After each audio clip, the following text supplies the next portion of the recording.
It's time for Wise Money with Korhorn Financial Group with certified financial planners Kevin Korhorn, Mike Bernard, and Josh Gregory. Welcome to another episode of the Wise Money Show with Korhorn Financial Group, where every week we're helping you take your next wise step in your financial life. Thanks for being here, friends. My name is Mike Bernard. I am your host. I'm also one of the certified financial planners on the program. And with me in the KFG studio is my business partners and fellow CFPs, Kevin Korhorn and Josh Gregory. You've spent your career building up assets within your 401k, and now you're near retirement and feel stuck knowing all of those dollars will be taxable as you withdraw them. So, do you begin funding the Roth 401k in the final years of your career? Do you do significant Roth conversions, or just continue on the path that you're on and face significant tax bills in the future? We're helping you plan through that on this hour of the Wise Money Show. Isn't it interesting that as you build up wealth, as you save into, like Kevin said, into your 401k or maybe even to other accounts, that those dollars can feel stranded and you can feel stuck by them? Because of the tax bills, and we're helping you navigate that. You know, the solution is tax planning, and that solution is part of your overall financial life and comprehensive financial life. So if you have a question for the program, we'd love to hear from you. You can call or text us, 574-222-2000. That's 574-222-2000. Online, wisemoneyshow.com is where you can find us. And then all over social media, wherever you're at, we are there as well. Search The Wise Money Show. You've heard of diversification, right? That's a financial term. And you know it in the investment context. You know, don't have all your eggs in one basket. But it applies to more than just investments, right? It applies to taxes as well. Yeah, you're exactly right. And here's why it's important to be diversified, whether it's with your investments or your tax picture. It's when you don't know what the future holds, right? You want to be prepared for more than just one scenario. Yeah. And man, for most of my career, tax rates have been coming down. And as they come down, I tell people more and more, listen, the tax rates are really low right now. If you look out into the future, they're likely to go up. And so we need to plan accordingly. And every time I open my mouth and say that, I'm wrong. Mm-hmm. Say it again. Yeah, I know. They go the other direction. Yeah. But the point is, you don't know what the tax laws are going to look like later on in your life. You don't really even know all the scenarios that you're going to face in your financial life. And so being prepared for only one scenario and believing that you've got it all planned out and that life's going to go just as you imagined it is foolhardy. And so instead, being diversified, even in the places that you've got money squirreled away for your long-term goals, different tax shelters, some accounts taxable with more flexibility. There's a variety of types of tax approaches you can be taking. And our attitude increasingly is, don't bet the farm on just one of them to be the right one. Be diversified. I mean, you got to have choice, right? That's and when right. you have choice, then you need wisdom to make the right choice. Now, we're about to hit a question from fan of the show. Drew gave us a lot of details. Fantastic. We're going to dive into it. But essentially, this is the backdrop. You need tax diversification. Drew and his wife have tax diversification, but it's not as much diversification as you'd want. And so let's just, if I back up here, if you're near retirement right now, you likely started your career early 90s? Yeah. Probably, guys? Yes. Yeah. Okay. 1990s. And that's wild. I can tell you, 1900s. if you're 58, you probably started in 1990. Yeah. Okay. Ish. So at that time, there was no Roth IRA. The Roth IRA wasn't, we've done this math before, we've looked into it. I think started in 94, but no one really even knew about it until 97. What? Right? The Roth IRA. It started in 98. Started in 98. Yeah. Okay. Stick with me, and Mike. So got it. And but really didn't get traction, let's say, until maybe 15 years ago. So if you started your career in 1990, all of your contributions early on were pre-tax. Okay. Then maybe this Roth became a thing, and maybe you got a Roth 401k or Roth 403b maybe 10 years ago, but you're in your peak earning years. And so you probably didn't use it that much, and therefore this tax diversification issue is a problem. You're getting near retirement, and you are lopsided in your taxes, right? In the types of accounts you have. That can be an issue because in your retirement, if every dollar you pull out is now taxable, like ordinary income at ordinary income tax rates, likely that means you're going to pay the maximum amount of tax on your Social Security. 85% of it will be taxable. It could push you into IRMAA, paying a surcharge on your Medicare Part B. Guys, what else? What are some of the other consequences of not having tax diversification, having everything pre-tax? Well, I thought you were about to say you may just flat out be hesitant to pull as much money out. Yeah, absolutely. Because the tax paying, to get $1 in your hand that you can spend in retirement, what if it costs you $1.30 something or $1.40 something or more? That new car, or, we want to go on an extra trip this year, I need to take out a little bit more, could push you into a higher tax bracket, right? You could have really high RMDs, required minimum distribution. So maybe you hold your breath for as long as you can, but then eventually, and then also you're probably staring at this and saying, well, if we don't spend all of these dollars because we want to, be mindful of the taxes or whatever, then your heirs will inherit them, and guess what? They've got a 10-year runway. Yeah. That could push them into a higher tax bracket. I mean, there are all kinds of unintended consequences. If I have most of my money in pre-tax, but I also have a sizable brokerage account that's been building for years, if I have huge RMDs or I'm taking most of the money out of it, RMDs, it's not a choice. I have to take this money out. Yeah. It could kick me out of the 0% tax bracket for my capital gains. That's right. Yeah. So there's all kinds of gotchas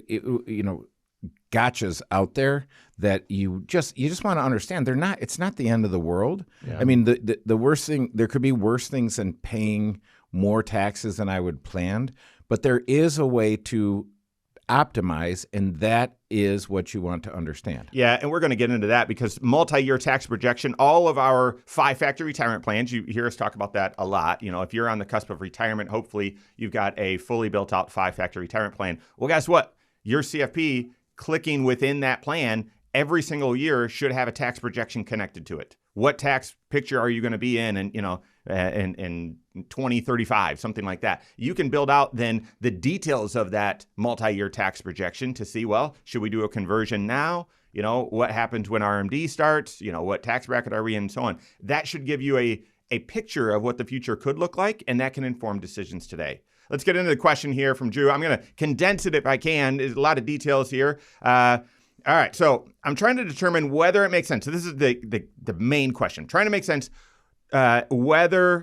determine whether it makes sense to continue maxing out my Roth 403B contributions, or whether I should switch to pre-tax for the last couple of years of retirement to reduce potential IRMAA surcharges. He's 57, plans to retire in 3 years. His wife is 68. She's already retired, and she's not on Medicare yet, but obviously as soon as he retires, she'll be on Medicare, and that's the IRMAA issue. They've got income of approximately $250,000, so they'll be into that IRMAA threshold, by the way, at least early in retirement. And then he's currently maxing out the Roth side of his 403B, including catch-up, which you need to if you're a high income earner. And then he's wondering, should I switch to pre-tax contributions for these last 2-3 years before I retire? They've got $2.5 million saved up in pre-tax accounts, so significant amount there, $250,000 in Roth, and $750,000 in taxable investments. So here's the question, right? I'll get back to it. That's the makeup, and there's a few more details if we need to get into it, guys. But he's contributing the max amount to his Roth 403B. Should he switch to pre-tax to avoid IRMAA at the beginning of retirement? Or should I also use some retirement years to do some Roth conversions instead of making Roth contributions now? So guys, there you go. That's a lot. How do you tackle that? How do you wade into it? What are your thoughts? Boy, I feel like we need to start unpacking some just principles here. And why would someone think about pre-tax contributions later in their career?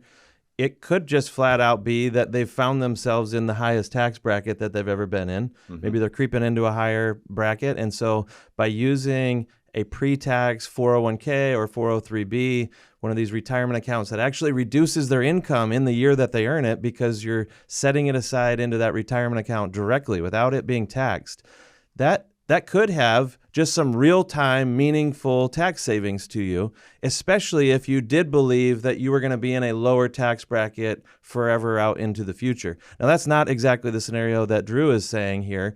He's thinking, boy, I might remain in a higher tax bracket and even be so high that I'm being affected by IRMAA rates. Yeah. And that's an important threshold for us to define as well. And certainly, though, in the first couple of years of retirement, I mean, obviously there's going to be an issue longer term and as they get near required minimum distribution age. But in the first couple of years, his wife's going to be on Medicare immediately. When he retires, he'll still have a couple of years before being on Medicare. His spouse will be on Medicare immediately, and therefore IRMAA is going to be from his working years because it's the prior year rule. We'll get into that. And so I think that's influencing some of the question here as to whether to switch to pre-tax. A lot to unpack. And while we've got a few details, there's some more information you need to answer this question. We've got that and more coming up here on the Wise Money Show with Korhorn Financial Group. Hello, YouTube. Thanks for being here. This is the Wise Money Show. What you're watching right now is our weekly 1-hour talk show that airs right here on this channel, 10 a.m. Eastern time every Saturday morning, and also on podcasts at the same time, and also on a couple local radio stations at the same time as well, which is why the content's structured the way that it is, long form, yep, and we've got commercial breaks, segments, and so on, like you'd expect on a radio. But if that's not your style, and if you're looking for something more condensed or maybe to go a little bit deeper or shorter, we've got all of that for you as well right here on this channel. Next Wise Step videos that air all throughout the work week. We've got shorts as well going at your pace. So make sure you hit that subscribe button, turn on notifications so you're made aware every time we drop new content. If you like the content, leave comments and questions below. We appreciate it. Okay. All right. There's a lot here. Let's get into it because I work with Drew, although his name's not Drew. Yep. We all have. All right, here we go. Oh. I thought I was special. All right. You are special. You are special. Thank you. Okay. I'm special. I don't know. All right, here we go.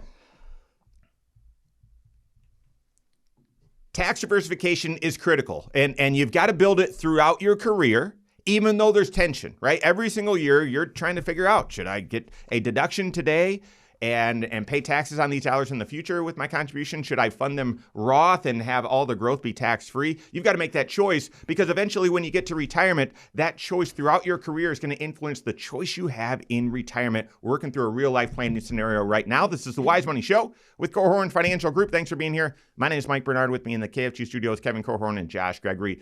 Every episode of the Wise Money Show is on podcast. Wherever you listen, just search the Wise Money Show. Subscribe to it there. Rate the program there as well. We appreciate it. Answering a question from Drew, just getting into it, and he's in the final few years of his career, funding his 403B via the Roth side, but also has a significant amount of pre-tax dollars, $2.5 million of pre-tax dollars already saved up for retirement. So wondering, should he shift to pre-tax? Should he do Roth conversions?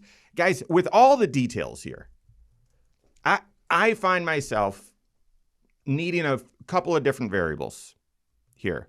One is, what sort of withdrawals do you expect in retirement? How much do you plan to live off of? There's $750,000 of taxable accounts, so non-retirement accounts. Is that expected to last 3 years, 4 years, 5 years? What sort of income or withdrawal? What's your retirement withdrawal strategy? And of course, we don't know that, and you provided so many details, but that'll be an important ingredient as you work with your CFP, whether you're charitable or not, right? Because that's going to influence QCDs or maybe some advanced donor advised fund strategies paired with a Roth conversion. Do you expect to receive an inheritance still upcoming, right? When you're in your late 50s, early 60s, that means your folks are in their 80s, 90s maybe. So do you expect to receive an inheritance? Obviously, a lot of this questions about tax planning that can influence it. And then do you have kids? And do you have a goal of leaving a legacy or even supporting your kids in some way? Those are a few variables that I think, well, I would say it'd be helpful to know right now, really not for a question for the show, but when you're doing the belly-to-belly work with your CFP and rolling up the sleeves and getting into it, those are some key details that are going to influence the approach that you take. That's right. It's what makes your plan, right? And it is why these types of decisions shouldn't be based on a rule of thumb necessarily. It should be based on what is it that you are trying to achieve in your unique situation. Right. So if I'm getting inside the mind of a planner, I'm looking and I'm saying, okay, so Drew gave us some details. He didn't give us all the details. All the details would be of the 2.5 million basis. Yep. Yeah. In pre-tax, his wife How much does she have? Yeah. Because she's going to be the first one that hits the force out of that plan. And so the question is, do I aggressively start taking money out of that? I know this. If I put the money in the Roth 401k, I don't have to do an RMD. Yeah. So that is one thing it's all about the trade-offs. But the question is, what volume of money is going to be forced out that they'll have to pay taxes on as soon as she hits 70? Well, for her, it's going to be 73. For him, it's going to be 75. And I think that plays a big role in this. So what we're talking about, required minimum distribution. This is the time, anytime you're contributing pre-tax to a 401k or even a traditional IRA, you're actually making a deal with the IRS. And that deal is you say, hey, when I make this contribution, I want a tax deduction right now. And the IRS says, oh, okay, yeah, we'll let you do that. And then, by the way, I don't just want a tax deduction. I want all of the investment activity to be tax sheltered within. So capital gains, dividends, interest, I don't want it to land on my return every year. And the IRS says, oh, don't be so demanding, but I'll give that to you as well. In exchange for, when you take the money out, that's when I'm going to tax it at ordinary income tax rates. And by the way, there's a shelf life to this. You don't get to delay that forever. By the time you reach age 73, used to be different ages, but 73, I'm going to force you to take out a minimum amount, a required minimum distribution. And that 73 is going to become 75 if you were born in 1960 or later, which by my calculation, Drew would be. So his RMD will be 75. Kevin, what I thought you were going to say is the basis on that $750,000 brokerage account, taxable account, knowing that basis, like, if that was $100,000 that you put in and you had incredible investment experience, then those dollars, a lot of it will be taxable at capital gains rates, and you're going to need to do some maneuvering there as well. Or if that $750,000, there's only $100,000 of gain, that's a different story, and that needs to factor into the analysis. That's right. Right, but this is where planning is important because we're assuming on that 750, a lot of that is gain. I would assume so as well. But you know what they say about assumptions. So I would look at that and say, what am I going to do with the gains?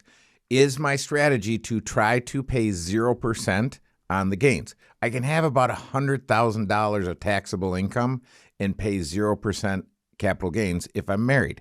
So, and the other thing is, Drew, as a married man, the tax picture is considerably rosier than if you were not married. Mm-hmm. And so you say, well, as long as we have two lives to plan with, there's some cool planning that we can do that it would be harder to do if something happened to either you or your wife. That's the piece that I want to make sure that we emphasize for listeners, because this all may sound so complicated. Your head might be spinning as you listen to this today. But these things, they're not knowable in the sense of we can circle a date on the calendar and know exactly what your required minimum distribution is, but they can be estimated. They can be forecasted. And your certified financial planner is helping you to take what we know today, forecast it out into the future. The things that we do know are, what are the rates of distribution that you're going to be required? What percentage every year after you reach required minimum distribution age are you going to have to pull out? We don't know how big the IRAs or the retirement accounts are going to be, but those can be forecasted as well. And when you can have a baseline estimate of what am I going to be forced to do out there in the future, and what will the tax implications of those moves be? Now we have a basis to be able to run some different scenarios on and do exactly the planning that you're talking about, Kevin. Well, are we better off selling off some of these capital gain assets now? Should we accelerate some of our contribution or our distributions from these accounts by doing some Roth conversions? What option makes the most sense? This is the planning that your certified financial planner should be helping you with. And if you're at all charitably inclined, these would be the years while your income is high to be putting the gains into your donor advised funds. If you love the stocks, you can buy the stocks. You just improved your basis. Yeah. Or look at it. There are different investment strategies where you can take highly appreciated stocks, a portfolio of highly appreciated stocks, put them into a portfolio, and using amazing technology that used to only be available to very sophisticated high net worth folks, you can kind of reduce some of your exposure to certain things. Yeah, well, so do some tax loss harvesting strategies while still investing it for appreciation. Okay, I want to turn the corner and just start. While we don't know all the details, and we would need to do some scenario planning as part of their tax picture, cash flow goals, 5-factor retirement plan. I want to turn the corner to start. Okay, well, what would you do? And but let me before we do, Kevin, you brought up the donor advised fund. Yeah. So assuming that they're charitable. Yes. You could take a portion of that $750,000 as a brokerage account and donate it into a donor advised fund. Yep. Would you do that during the final few years of Drew's career, when what you'd be doing is protecting against one IRMAA, his spouse's, or would you wait and do that in the early years of retirement so that you can protect against two IRMAAs, his and hers?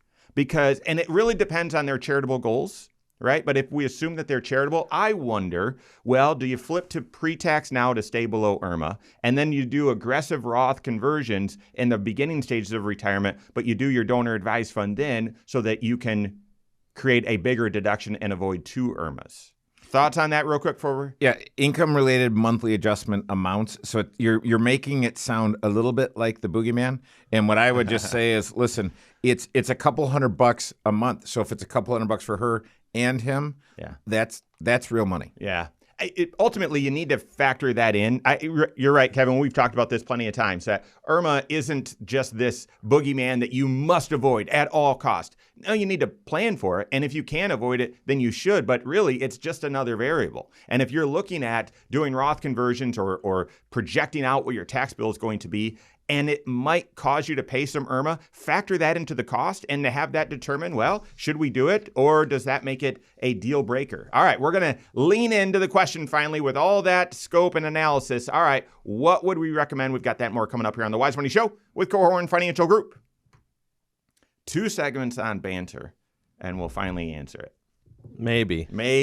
Probably not. So I was looking up the 2026 IRMAA rates, and I was getting irritated because it was saying 2024. Right, that's the income that they're looking back at. Right. So you just have to be smarter. But it's $81 per month to jump from the first tier to the second per spouse. Yeah, but they're likely going to jump to the third, right? Yeah. Okay. So maybe that's where you got the 200. A couple hundred. Yeah. Yeah. Nope. I got the couple hundred because I actually, I don't know if I should say this and be recorded, but I was looking at the total Part B premium, which is a couple $100 a month. Right. So I completely. You weren't. I think they're going to blow through. I think you're going to end up being factually right. Okay, so here's the other thing. Do we say the quiet part out loud? Like, why are we having this conversation? You can do. And at 60, he can do the enhanced catch-up contribution. But with his income, he doesn't have a choice for his catch-up. Yeah, I mean, that's already Roth. That's going to be part of the answer. Wait, so what are we going to get to the answer? We're hoping to right now. Let's get to the answer. Okay, he's 57. And plans to retire in 3 years, so that put him at 60. So he's not going to be working. He doesn't want to work. Well, we tell him to finish out the year, his 60th year. All right, here we go. Third segment.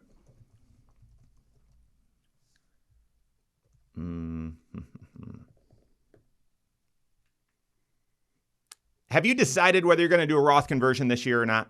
Every single year, you need to make that decision. Even if you think, well, I've never done one before, I'm not going to do one this year. You need to make that decision because it depends as your income changes, as your tax picture changes, that answer could change. Working with your CFP, you got to make that decision. We're helping with that right now. This is the Wise Money Show with Cohorn Financial Group. Thanks for being here. My name's Mike Bernard. With me in the KFT studios, Kevin Cohorn and Josh Gregory. Stay up to date on all Wise Money content. Find us online, wisemoneyshow.com. And then all over social media, wherever you're at, we are there as well. Search The Wise Money Show. If you can believe it, We're answering a question from a fan of the show, and it's taken us 3 segments to get to the answer.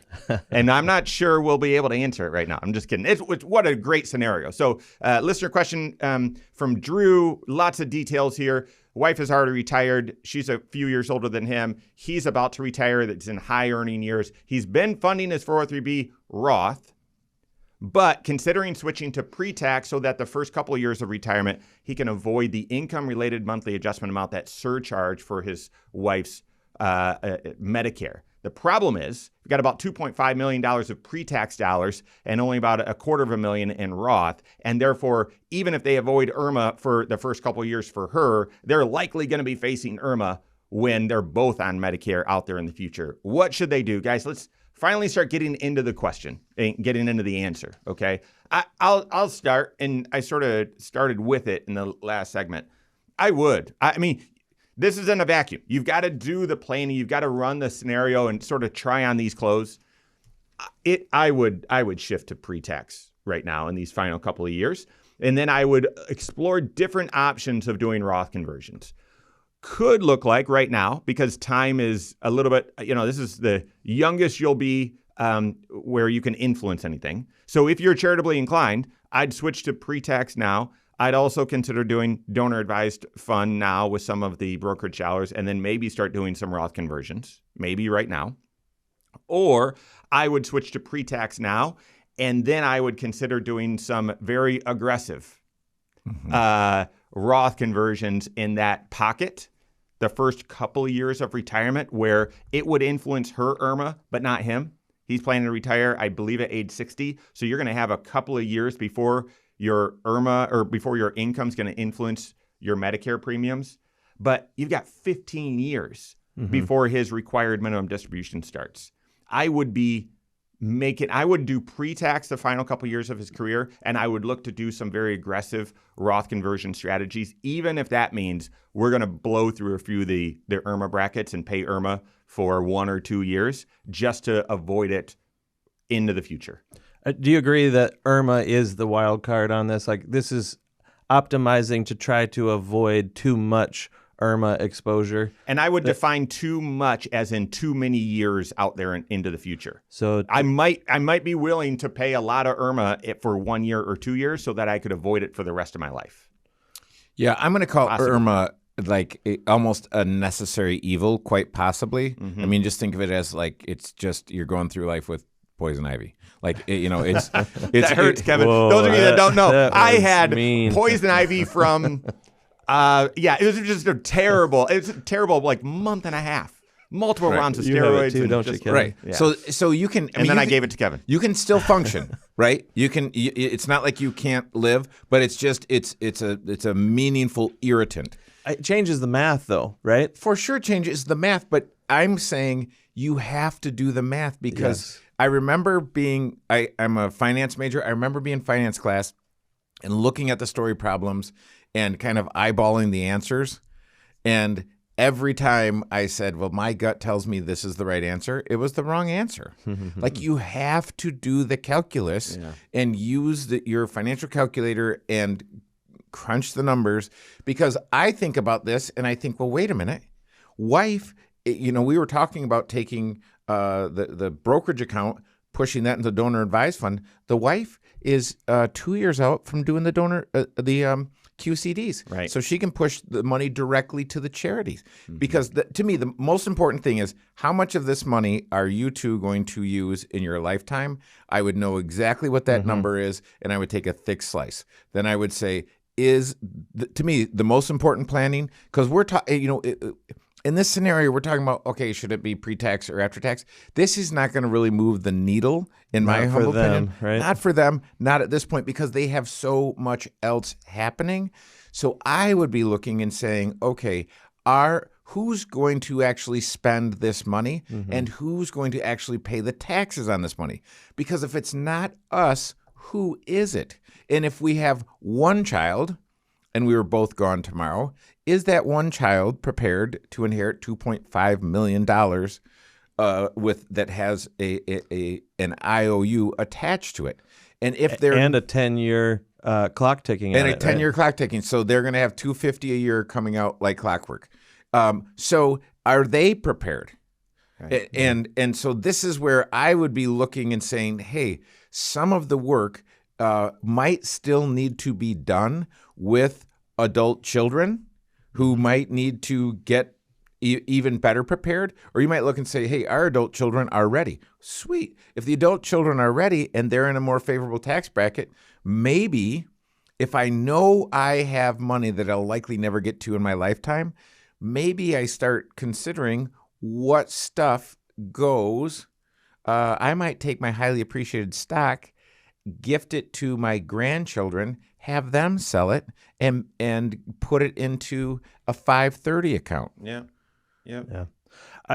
I think the point in all of that, though, is this is a case study on why multi-generational planning, not just multi-year planning, is so crucial, right? Right. Because we're looking at this in one lifetime's lens, but the reality is, as you said, Kevin, if there's a bunch of extra money here at the end of their retirement that they're going to leave behind to someone or something, Right.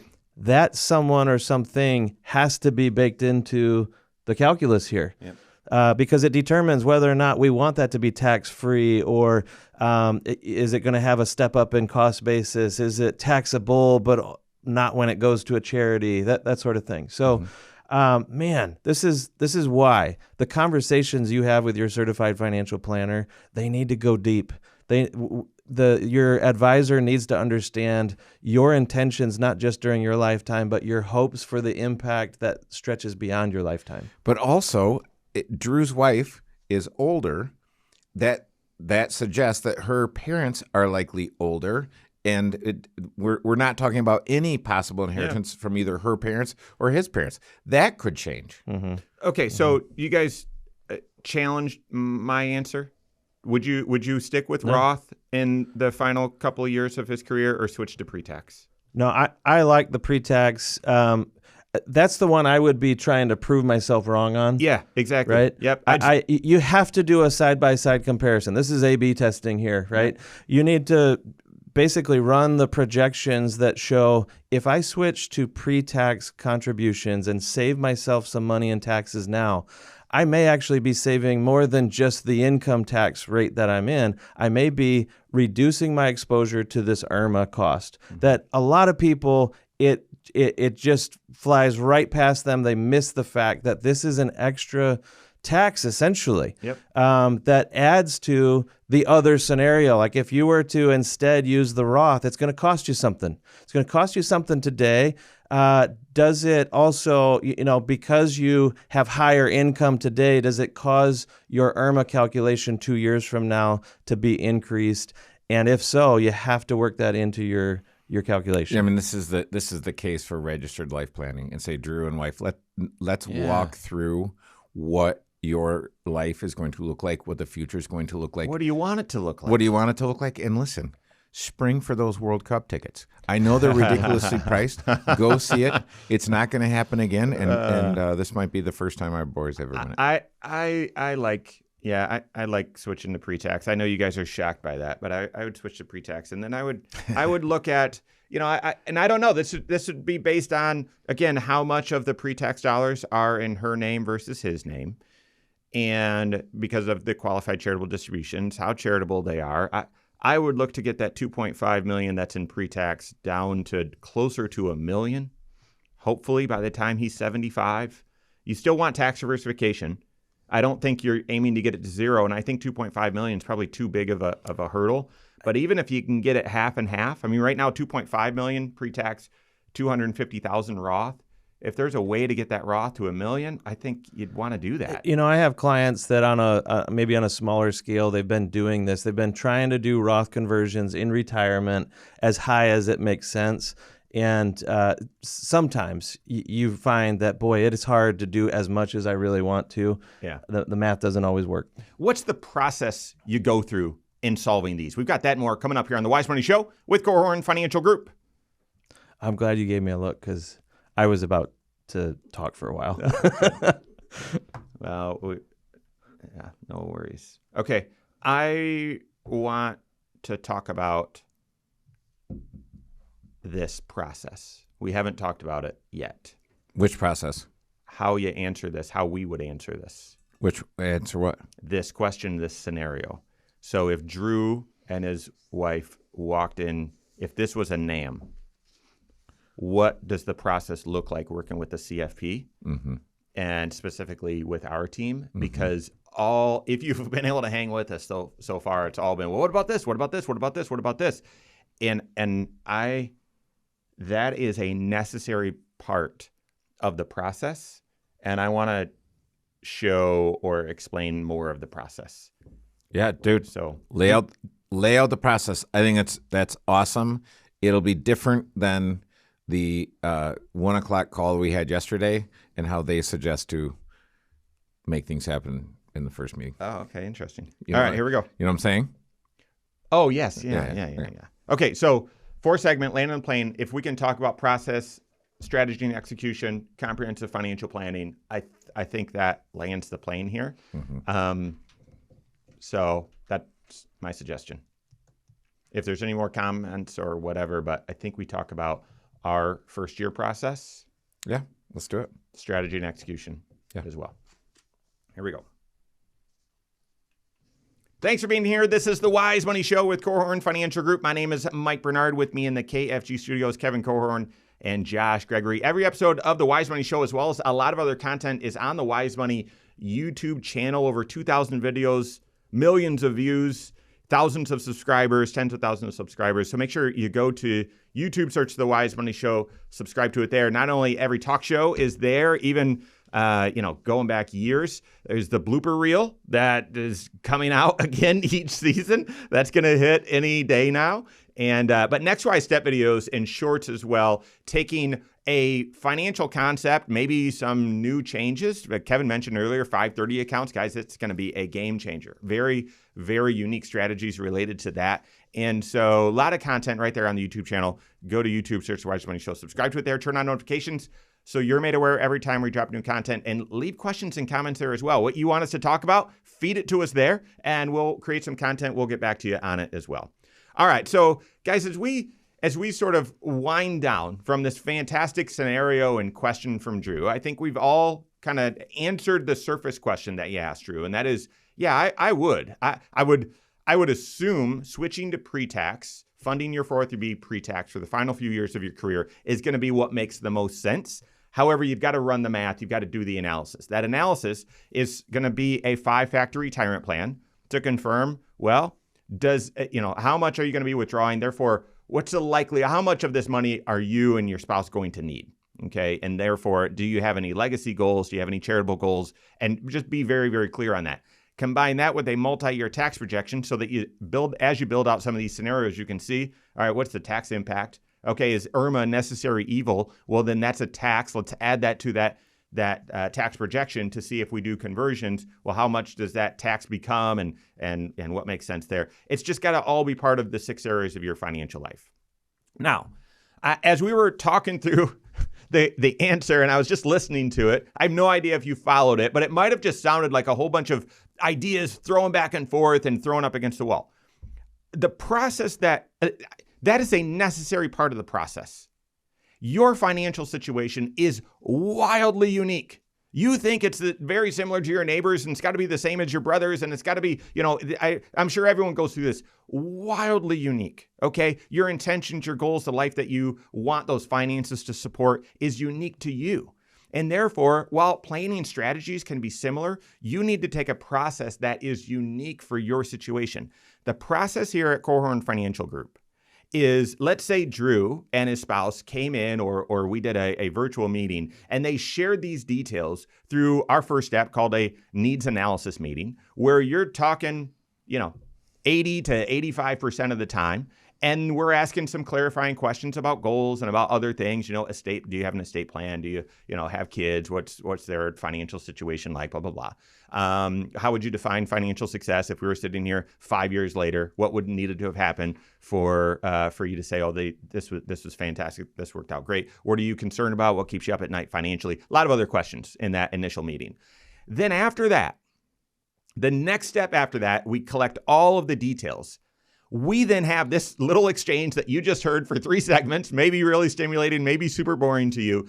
We then have what we call case class. And that's, not a really fancy term. Josh, feel free if there's time and you want to share where that came from. But multiple advisors, 6 to 8 different advisors sitting in analyzing your financial details, all throwing ideas and strategies against the wall while digging into the details, looking back at tax returns, doing some projections, doing some math about what RMD might look like and blah, blah, blah. And everyone's sort of throwing ideas. Well, what about this? What about this? What about this? And then those ideas are sort of condensed into a few different, either categories or whatnot. And then we'll sit back down and start talking through, well, you've got to answer this. You've got to consider this. Have you thought about this? And if that leads to, okay, that's the work that we need. Like we'll start basically mapping out some courses. And if that seems like, oh yeah, no, that's the help that we need, we then walk through those different, paths and determine, all right, now which is the one that would make the most sense for you? And we start implementing down those. So that's sort of the process. Needs analysis meeting, getting all these details and your goals. Case class, where these ideas are just thrown out there, as well as really digging into the details. And then that starts to chart a few different courses, and then we pick the direction together. Guys, what would you add? What have I missed about the direction and the overall planning process, strategy and execution? I don't want you to listen to Mike's narrative there and hear, oh, there's all this planning happening in some room with all these advisors and I'm not there. Yeah. And they're showing up with, this game plan for me.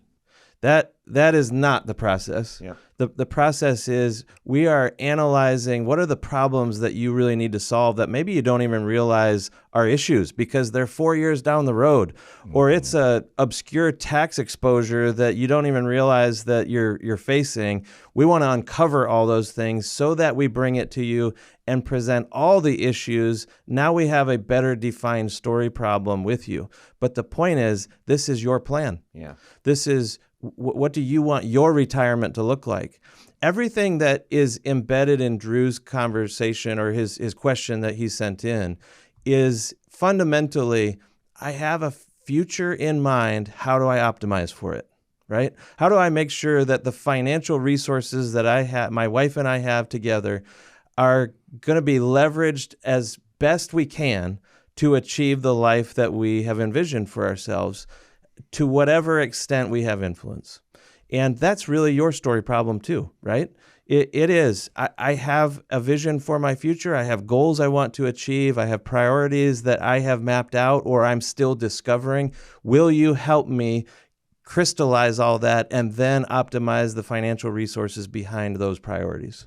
Because the thing that we're not talking about is what does it look like if Drew retired today? Yes. Yeah. And say, hey, I think about that. I think about, well, how are you going to draw Social Security? Sounds like his spouse is already on Social Security. So how are you going to draw Social Security? What's your gifting strategy to the kids? Right. There's so much else. Right. So we want to talk about really optimizing, and an advisor's job is not to make value judgments, and it's not to tell a client what to do. It's not to project my values on a client. Yeah. It is to coach the client through the trade-offs and say, did you know about this? And these are the levers. If we move this lever here on the left, it's going to move 4 other levers on the right here. So you just need to know that. Are you okay with that? Yeah, I don't care. Great, let's do it. Yeah. Yep. So coaching on trade-offs, that's helping them understand the longer-term consequences of each potential path that they take. It's also coaching on just the funding mechanisms for the things that are important to them. That big trip that you have planned for your 50th anniversary, or that big remodeling project, or another property purchase or something like that. How do you fund those things? How do we take the actions as tax efficiently, as investment appropriately, to fund the things that you have placed as priorities in your timeline? Mm-hmm. And part of that, this is all going through the 6 areas of your financial life. But it's not just sort of in a vacuum, as strange as that may sound. It's connected to your goals, your intentions, your desires, this life that you envision, that you want to live. But looking at your overall net worth, we haven't talked about whether, I'm assuming there's no debt, but maybe there's a small mortgage at a low interest rate. We haven't talked about whether they envision retirement buying a second home, being snowbirds or something like that. A lot of that is going to show up on your present financial position, cash flow, and net worth analysis. Protection plan, we haven't talked about at all, making sure that you've got the right coverages in place and even managing that enormous risk, long-term care. Are you self-insured? Are you self-funded? Should you have some sort of hybrid policy? What's your plan for that? Tax planning, of course. I feel bad if Drew and his wife, they're working with a financial professional that is helping them with their investments and saying they do planning because they're going to help with retirement as well. If you're not deep into the tax analysis, you're not going to get great advice. Tax planning is taking that proactive approach to your tax picture, that multi-year, if not multi-generational approach. Investment planning, these dollars should be stratified. The investment approach should be different in the Roth versus pre-tax versus the taxable accounts, as well as the timeline at which you're going to be drawing those dollars. 5-factor retirement plan we've already talked about. Embedded in there is education planning. If you have educational goals for your grandkids, that would be embedded in there. And then estate plan, I already mentioned, we haven't talked about either. What are your intentions? What are your goals? Do you have the right structure, the right ownership, the right beneficiaries laid out? Those are the 6 areas of your financial life. Your CFP operates at the middle, helping you with the strategy and then helping with the execution and implementation of that plan, but all designed for you to help achieve that life that you envision for yourself. That's the planning work that you need. What a complicated, fantastic situation. Hopefully that helps you, Drew, and others in a similar situation. That's all the time we have for today. On behalf of Josh Gregory, Kevin Corhorn, all of us at KFG, have a great weekend. We'll see you next Saturday for the Wise Money Show with Corhorn Financial Group. Securities offered through Silver Oak Securities, member FINRA/SIPC. Advisory services offered through KFG Wealth Management, LLC. Doing business as Corhorn Financial Group. KFG Wealth Management, LLC and Silver Oak Securities Incorporated companies are unaffiliated.